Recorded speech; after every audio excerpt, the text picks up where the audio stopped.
Hello అండి. Welcome back to my channel. ఈరోజు video చూడండి. ఈరోజు వీడియో ఏంటంటే నేను నెయ్యిని ప్రిపేర్ చేశానండి ఫస్ట్ టైమ్.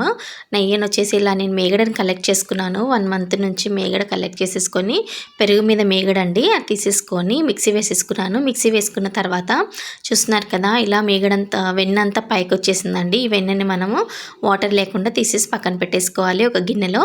ఇప్పుడు కూల్ వాటర్ వేసేసుకొని మొత్తం ఒకసారి వాష్ చేసినట్టుగా తీసేసి పక్కన ఇంకో వేరే గిన్నెలో వేసేసుకోవాలండి. చూస్తున్నారు కదా, ఈ విధంగా నా దగ్గర కూల్ వాటర్ అవైలబుల్ లేకుండా అండి, అందుకని ఐస్ క్యూబ్స్ వేసాను.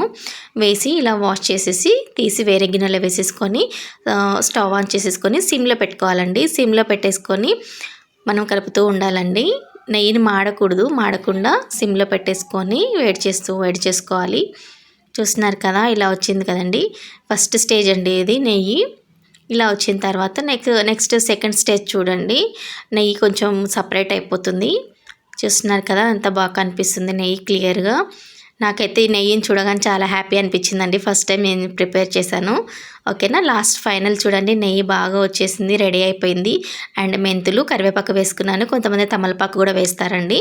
నేనైతే మెంతులు కరివేపాకు వేసేసుకొని అవి కొంచెం ఫ్రై అయ్యేంత వరకు ఉంచేసి స్టవ్ ఆఫ్ చేసేసుకున్నాను.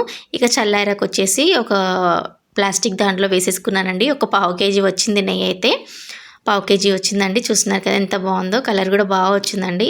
ఓకేనా, ఈ వీడియో నచ్చితే like and subscribe. Thank you for watching.